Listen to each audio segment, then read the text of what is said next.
नमस्कार दोस्तों, राज digital computer academy में आपका स्वागत है। दोस्तों, आज मैं आपके लिए सी प्रोग्रामिंग का एक वीडियो लेके आया हूँ, जिसमें आज हम सीखेंगे कि सी प्रोग्रामिंग क्या होता है और इसमें हम कैसे काम करते हैं। स्टेप बाय स्टेप सीखने वाले हैं, ठीक है।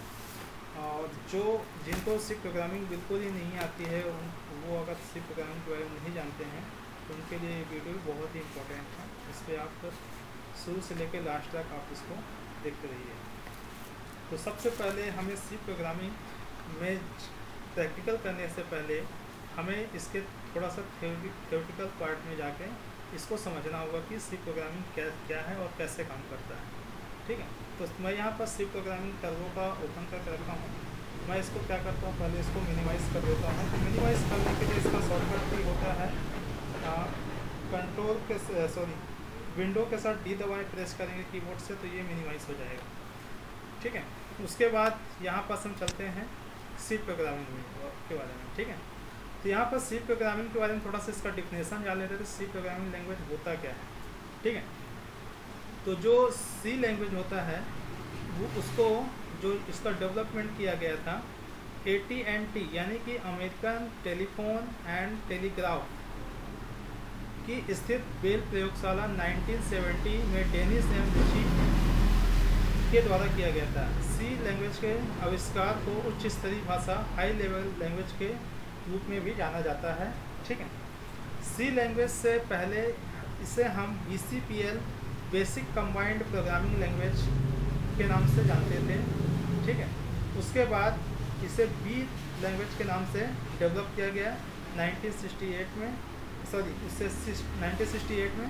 उसके बाद सी लैंग्वेज का डेवलपमेंट हुआ 1970 में, ठीक है।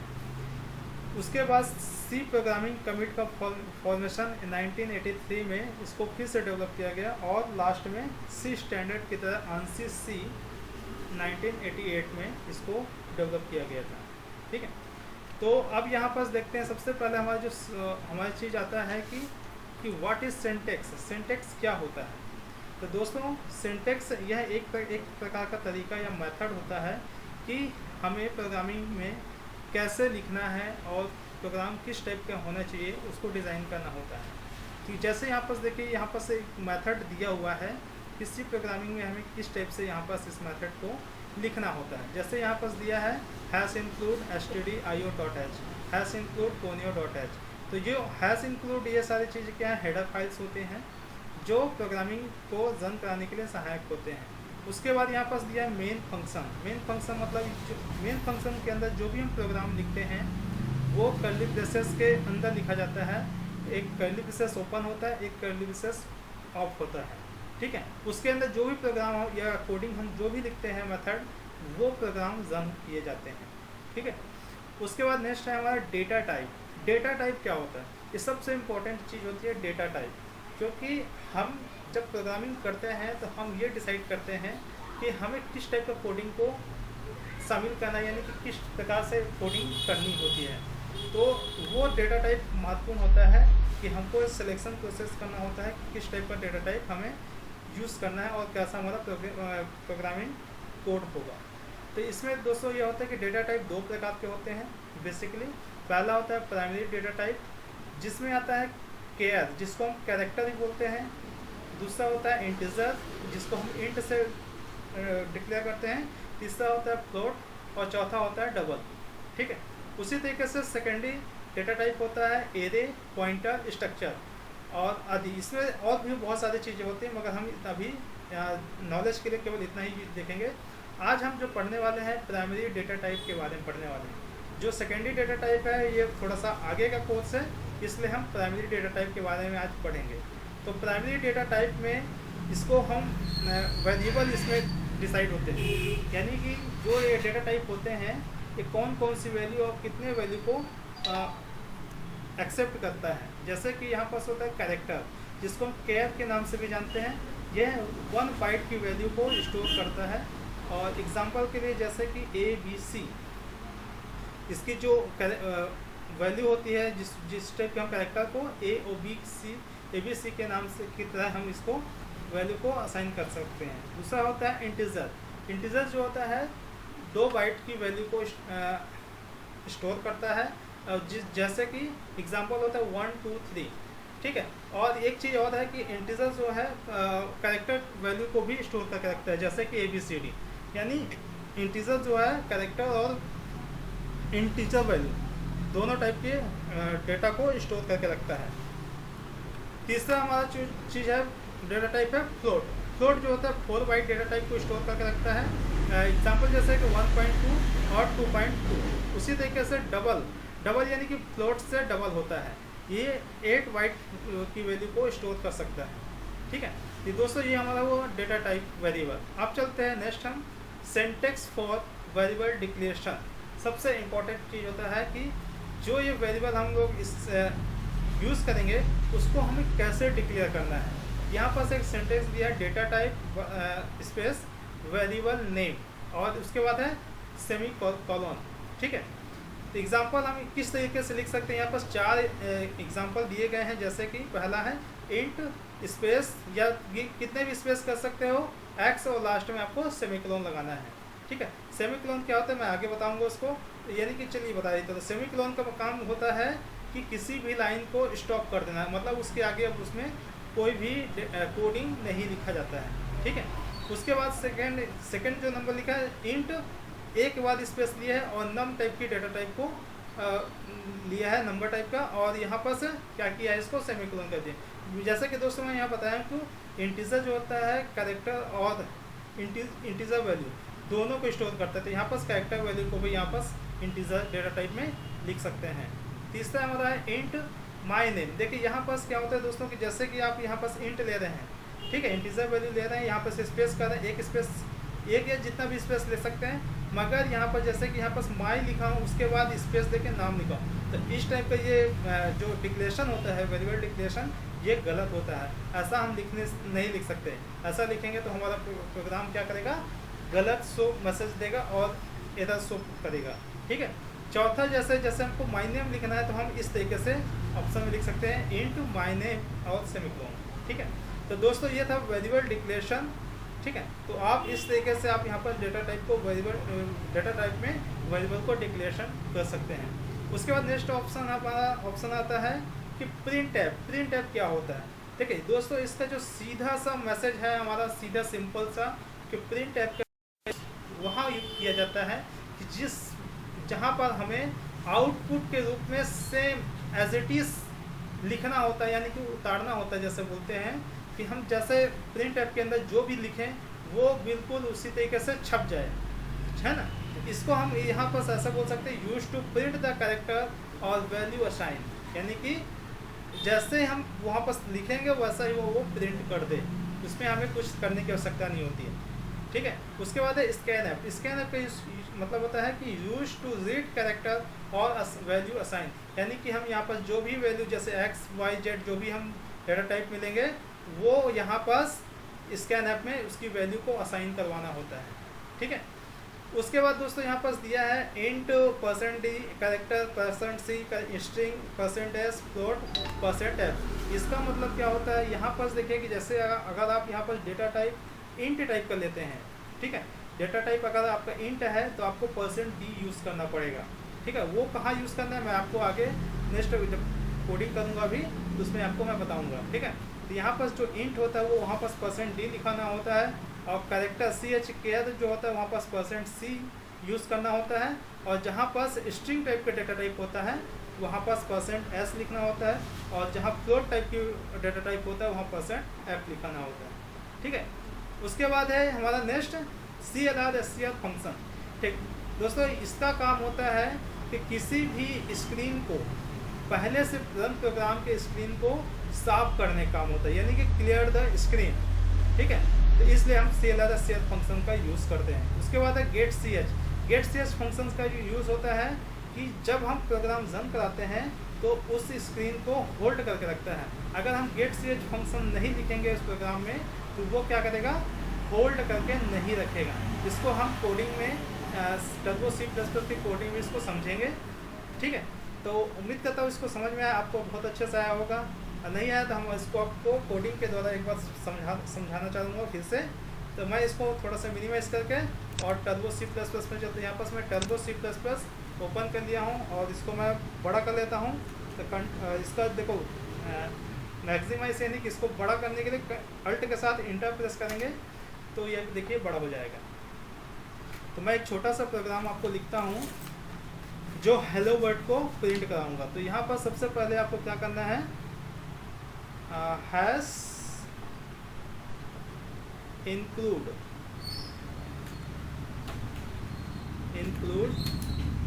और यहाँ पर आपको stdio.h। उसके बाद आपको यहाँ पर नीचे इसको यहाँ पर स्पेस करके नीचे हैश इंक्लूड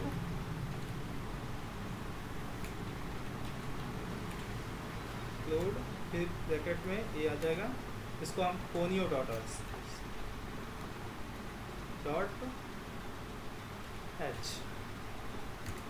उसके बाद नीचे आपको यहाँ पास करना है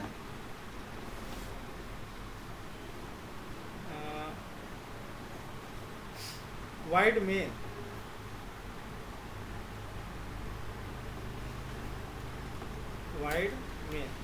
मैं आपको यहाँ पास वाइड का मतलब नहीं बताया। वाइड जो है हमारा एक प्रकार का डेटा टाइप है जो नल वैल्यू स्टोर करके रखता है, इसलिए हम यहाँ पास वाइड मेन का यूज़ करेंगे।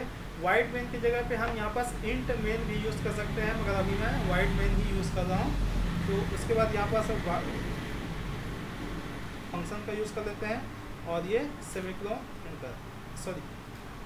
इंटर और यहाँ पास ब्रैकेट ओपन, इसको हम बोलते हैं कर्ली ब्रेसेस ओपन। ठीक है, इसको जो बोलते हैं कर्ली ब्रेसेस ओपन, इसी के अंदर हम जो भी प्रोग्राम लिखेंगे वो रन होगा। इंटर करके यहाँ पास हम लिखते हैं प्रिंट ऐप और ब्रैकेट में डबल इनवर्टेड कॉमा के अंदर हमें लिखना होगा जो भी हम प्रोग्राम लिखेंगे। जैसे कि हमें प्रिंट करना है एक सिंपल सा हेलो वर्ल्ड, और इसके बाद यहाँ पास हमें इसको ब्रैकेट बंद कर देना और यहाँ पास हमें सेमीकोलन लगा देना है। उसके बाद यहाँ पास कर्ली ब्रेसेस को क्लोज कर देना है। अब हम इसको प्रोग्राम को रन कराएंगे। रन कराने से पहले हमें इसे कंपाइल कराना है। यहाँ पास देखिए कंपाइलर है, यहाँ पास कंपाइलर में जाएंगे। इसका शॉर्टकट की है Alt+F9। तो आप यहाँ पास Alt+F9 ही दबाएंगे तो यहाँ पास ये कंपाइल हो जाएगा। देखिए यहाँ पास मैंने कंपाइल किया है तो यहाँ पास 0 एरर दिखा रहा है, मतलब इसमें कोई एरर नहीं है प्रोग्राम में। अब हम इसको रन कराते हैं। रन कराने के लिए यहाँ पास रन प्रोग्राम में जाएंगे और इसको यहाँ पास रन कराने का शॉर्टकट की है कंट्रोल के साथ F9। ठीक है, तो इसको यहाँ पास रन कर देते हैं। तो देखिए ये रन हो के बंद हो गया है। क्यों बंद हो गया? क्योंकि हमने यहाँ पास getCH फंक्शन, जैसे कि मैं बताया था कि getCH फंक्शन का यूज़ किसी भी रन प्रोग्राम को होल्ड करके रखता है। तो यहाँ पास हम सबसे पहले क्या डालेंगे, getCH GETCH और यहाँ पास फंक्शन और सेमीकोलन और इंटर नहीं। अब इसके बाद हम यहाँ पास इसको फिर से कंपाइल करके देखते हैं एक बार। एरर शो थोड़ी कर रहा है, देखिए यहाँ पास एरर शो नहीं कर रहा, 0 एरर है। अब फिर से रन करते हैं, यहाँ रन होगा। ठीक है दोस्तों, यहाँ पास देखिए रन हो चुका है। यहाँ पास देखिए नीचे में कि हेलो वर्ल्ड, सबसे नीचे में आपको दिखेगा हेलो वर्ल्ड 2 बार प्रिंट हुआ क्योंकि हमने 2 बार रन किया। मगर यहाँ पास एक चीज़ ऑप्शन है कि यहाँ पास हम CLRS फंक्शन का यूज़ नहीं करें, जिसका काम होता है कि जो ओल्ड जो रन प्रोग्राम होता है उसको क्लोज कर देता है। तो हमने वो उसका यूज़ नहीं किया, तो उसका यूज़ करके हम इसको हटा देंगे। तो यहाँ पास आपको यहाँ पास आना है कर्ली ब्रेसेस ओपन, जहाँ पास है उसके नीचे आना है। यहाँ पास आपको लिखना है CLRSCR फंक्शन और ये सेमीकोलन और इसको कंपाइल करना है। फिर से कंपाइल कर लेते हैं एक बार। यहाँ पास एरर 0 दिखा रहा है। अब फिर से रन में चलते हैं और रन करते हैं। देखिए यहाँ पास अब देखिए सारी चीज़ें वो क्या है, हट गई। मतलब जो पुराना प्रोग्राम था रन, उसको हटा दिया है। अब केवल नए प्रोग्राम को यहाँ पास दिखा रहा है। ठीक है, इस तरीके से हमारा सिंपल सा प्रोग्राम इसको कैसे रन कराना था उसको मैं करा दिया। अब एक छोटा सा और प्रोग्राम आपके लिए लेता हूँ, दो नंबर्स को ऐड करने का, सम करने का। तो मैं सबसे पहले इसको मैं क्या करूँगा, सबसे पहले न्यू फाइल ले लेता हूँ और ये जो पुराना वाला है इसको विंडो में जाके इसको क्लोज कर देता हूँ। इसको भी जाके मैं वापस हमें इसको सेव नहीं करना है तो नो कर देता हूँ। फिर से नए फाइल में जाता हूँ, न्यू फाइल ले लेता हूँ और मैं 2 नंबर्स को ऐड करने का एक प्रोग्राम लिख रहा हूँ, जैसे कि हैश लोड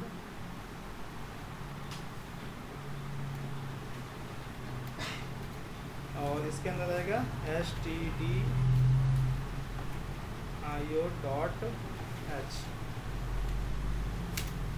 फिर से हैश include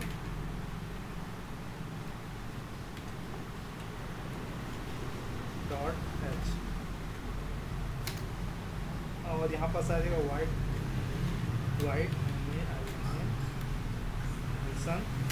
और उसके बाद यहाँ पर से एक डेटा टाइप दे देते हैं, जैसे कि मैं इंटीजर टाइप का डेटा टाइप लेता हूँ। सॉरी, इससे पहले हमें कर्ली ब्रेसेस ओपन करना पड़ेगा। यहाँ पर कर्ली ब्रेसेस ओपन कर लिए, उसके बाद यहाँ पर int space a comma b comma और यहाँ सम कराना है तो यहाँ पर मैं सम लिख देता हूँ, सम और लास्ट में सेमीकोलन और CLRSCR फंक्शन और ये सेमीकोलन। अब यहाँ पास print F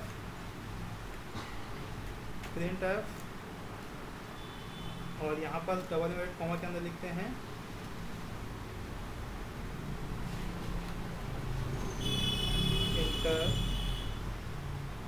inter your first number. उसके बाद इस ब्रैकेट को बंद कर देंगे और यहाँ पर सेमीकोलन। उसके बाद स्कैनफ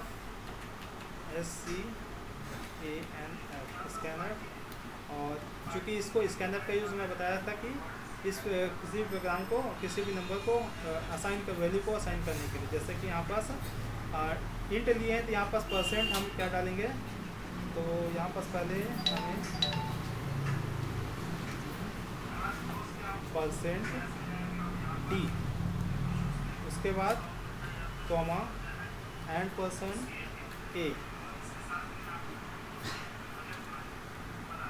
और ब्रैकेट बंद और यहाँ पर सेमीकोलन।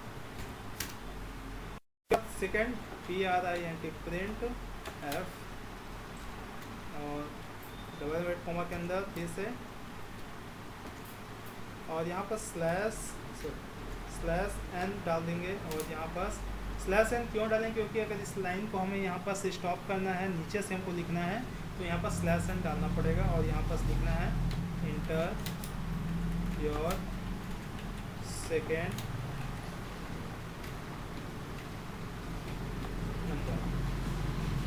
ठीक है, उसके बाद यहाँ लास्ट में सेमीकोलन और फिर से स्कैनफ। अभी तो हमने यहाँ पास a की वैल्यू को असाइन किया था, b की वैल्यू को असाइन कर लेके फिर से हम स्कैनफ डालना पड़ेगा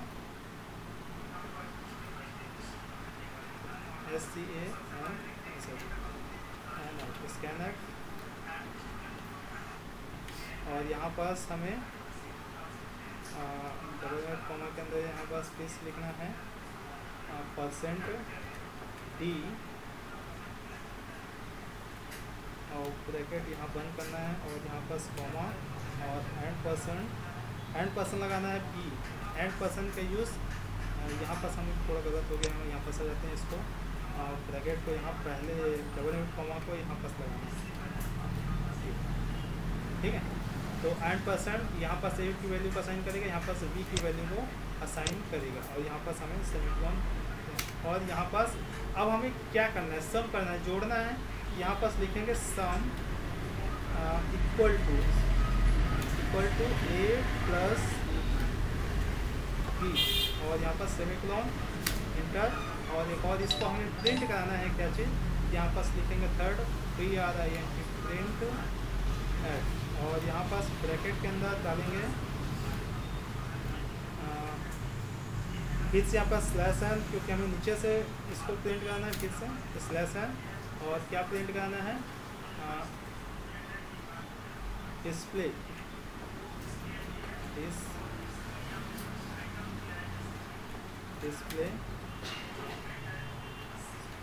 सम ऑफ टू नंबर्स, क्योंकि हम दो नंबर्स को सम करा रहे हैं इसलिए display sum of two numbers. उसके बाद और यहाँ पर कॉमा लगाएंगे और एंड पर सम फिर से यहाँ लगाएंगे और सम की वैल्यू को प्रिंट करा देंगे। यहाँ पास क्या होता है कि जैसे कि यहाँ पास ए और प्लस की वैल्यू जो है जुड़ के, जो भी हम ए की वैल्यू और बी की वैल्यू डालेंगे वहाँ पास यहाँ जुड़ के सम में जाके स्टोर हो जाएगी, तो इसलिए हम यहाँ पास एंड परसेंट सम लिखेंगे क्योंकि हम सम में इसको प्रिंट कराना चाहते हैं। उसके बाद ये इंटर और यहाँ पास गेट से GET और ये फंक्शन और सेमीकोलन। उसके बाद यहाँ पास कर्ली ब्रेसेस क्लोज। इस तरीके से हमारा प्रोग्राम रन खत्म हो गया। अब हम इसको कंपाइल करके देखते हैं कि हमारे प्रोग्राम में कोई गलतियाँ तो नहीं है, एरर तो नहीं। यहाँ पास 2 एरर शो कर रहा है। यहाँ पास देखते हैं कहाँ पास, हाँ यहाँ पास मैं सेमीकोलन पहले लगा दिया। अब मैं इसको फिर से Alt+F9 से रन कर, यहाँ पास कोई एरर शो नहीं कर रहा है। अब शॉर्ट करके Ctrl+F9 मैं इसको रन कर देता हूँ और यहाँ पास देखिए इंटर योर फर्स्ट नंबर बोल रहा है, तो यहाँ पर जैसे कि मैं 5 डाला,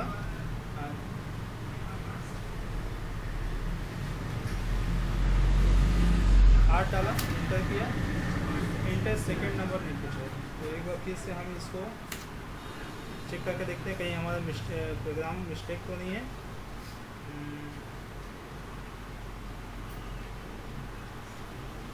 gate ch function write seller SCR function,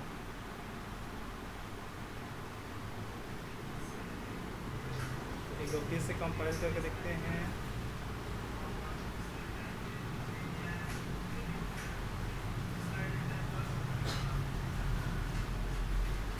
run करके फिर से देखते हैं एक बार, जैसे कि यहाँ पर 7 डाला, कर दिया 9, यहाँ पर डिस्प्ले नहीं हो रहा है, सम ऑफ डिस्प्ले 2 नंबर्स को डिस्प्ले नहीं कर रहा है। तो यहाँ पर फिर से एक बार देख लेते हैं, जैसे कि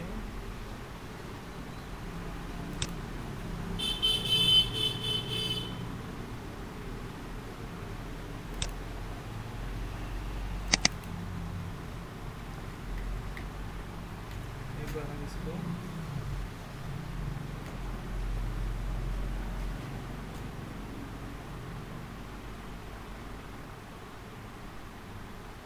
Ctrl+F9 करके देखते हैं फिर से।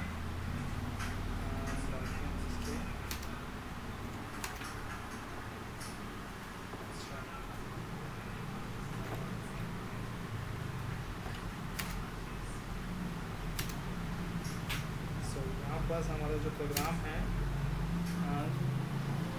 रन नहीं हो रहा है, तो इसको एक बार देखने के लिए हम यहाँ पास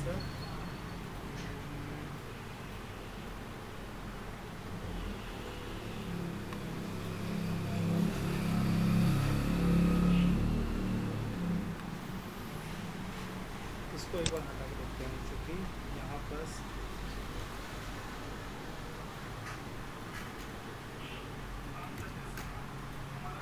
और यहाँ पास मैं फिर से एक बार इसको लगा देता हूँ, 1% को लगा देता हूँ और फिर से एक बार रन करके देखते हैं। Ctrl+F9